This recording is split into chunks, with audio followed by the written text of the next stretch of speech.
Bismillahirrahmanirrahim. Assalamualaikum warahmatullahi wabarakatuh. Perkenalkan, nama saya Nur Hayati, mahasiswa Pendidikan Fisika, Fakultas Keguruan dan Ilmu Pendidikan Universitas Sulawesi Barat. Di sini, saya akan menjelaskan mengenai model pembelajaran inquiry learning.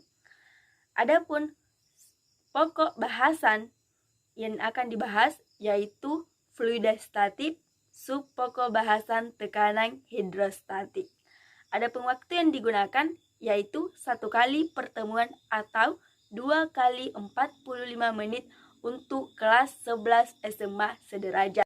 Pada skenario model pembelajaran inquiry learning dibagi menjadi 3 bagian. Yang pertama, bagian pendahuluan, bagian inti, dan bagian penutup. Bagian pendahuluan memerlukan waktu sekitar 5 menit dalam menyelesaikannya. Kemudian, adapun kegiatan yang dilakukan pada bagian pendahuluan, yang pertama, guru mengkondisikan kelas sebelum memulai pembelajaran. Hal utama yang harus diperhatikan atau diamati oleh seorang guru adalah kondisi kelas. Apakah kondisi kelas sudah layak atau belum dilakukan pembelajaran? Kegiatan kedua, guru melakukan salam pembuka. Seperti Assalamualaikum anak-anak, atau Selamat pagi anak-anak, atau Selamat siang anak-anak. Kemudian kegiatan yang ketiga, yaitu guru mengecek kehadiran siswa satu persatu dengan memanggil nama siswa sesuai absen. Selanjutnya, bagian inti. Pada bagian inti terdapat 5 fase. Fase yang pertama yaitu orientasi, memerlukan waktu sekitar 10 menit. Adapun kegiatan pada fase itu yaitu guru menyampaikan tujuan pembelajaran. Seperti, baiklah anak-anak, adapun tujuan yang harus dicapai oleh peserta didik pada materi tekanan hidrostatik yaitu yang pertama, peserta didik mampu mengetahui atau memahami konsep tekanan hidrostatik dalam kehidupan sehari-hari. Yang kedua, peserta didik mampu memahami pengaruh kedalaman dan tekanan hidrostatik pada suatu zat. Yang terakhir yaitu peserta didik mampu memahami pengaruh massa jenis suatu zat dengan tekanan hidrostatik. Kegiatan kedua, guru menyampaikan informasi secara verbal dan mempersiapkan siswa. Pada kegiatan tersebut, guru menyampaikan suatu materi tentang tekanan hidrostatik melalui suatu video yang ditampilkan.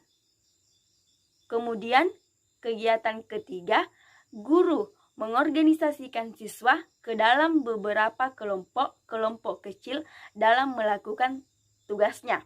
Setelah siswa menyimak atau menonton video yang ditampilkan oleh seorang guru, langkah selanjutnya adalah guru membagi siswa ke dalam beberapa kelompok. Pada materi ini, guru membagi siswa ke dalam 2 kelompok, yaitu kelompok A dan kelompok B. Kemudian, pada fase merumuskan masalah. Pada fase merumuskan masalah memerlukan waktu sekitar 10 menit. Adapun kegiatan yang dilakukan yaitu peserta didik diminta untuk merumuskan pertanyaan atau masalah tentang tekanan hidrostatik berdasarkan pengamatan dari video yang ditampilkan oleh guru. Dalam video tersebut berisi tentang contoh penerapan tekanan hidrostatik dalam kehidupan sehari-hari. Adapun rumusan masalah yang diajukan oleh kelompok A dan kelompok B, yaitu pada kelompok A merumuskan suatu masalah tentang mengapa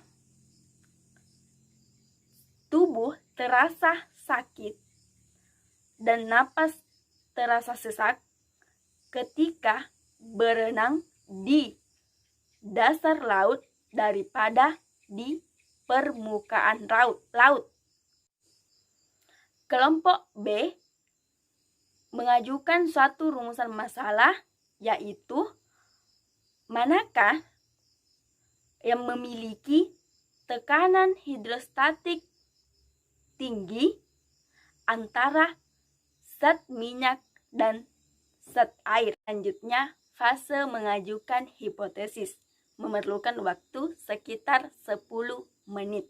Adapun kegiatan yang dilakukan, yang pertama, guru meminta siswa membaca atau mencari referensi, baik dari referensi buku ataupun referensi dari internet. Kemudian, siswa membaca dan memahami materi yang dicari. Kemudian, siswa melakukan diskusi dan membuat perkiraan sementara atau hipotesis dari pertanyaan yang diajukan. Kemudian, siswa menuliskan hasil hipotesis yang telah dibuat. Adapun hipotesis sementara dari masing-masing kelompok, yaitu untuk kelompok A mengajukan hipotesis bahwa posisi suatu benda atau objek dalam suatu zat cair atau fluida berbanding lurus dengan tekanan suatu fluida. Kemudian, hipotesis untuk kelompok 2 yaitu mengatakan bahwa massa jenis suatu fluida atau zat cair berbanding lurus dengan tekanan zat cair. Selanjutnya, fase mengumpulkan data memerlukan waktu sekitar 30 menit. Fase ini merupakan fase yang paling inti. Adapun kegiatan pada fase ini, yang pertama yaitu secara berkelompok peserta didik diminta merancang acara pengumpulan data. Pada kegiatan tersebut, guru meminta peserta didik untuk berpikir secara kritis bagaimana cara untuk membuktikan atau mencari jawaban dari hipotesis dari masalah yang diajukan dan membuktikan hipotesis sementara yang diajukan pada fase awal. Kemudian, kegiatan kedua, secara berkelompok peserta didik mengumpulkan data dengan cara melakukan percobaan tentang tekanan hidrostatik atau melakukan percobaan mengenai rumusan masalah yang diajukan di awal. Adapun percobaan yang dilakukan seperti berikut.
melakukan percobaan, siswa memperoleh data dari hasil percobaan. Kemudian, secara berkelompok, peserta didik diminta melakukan analisis terhadap data yang telah diperoleh.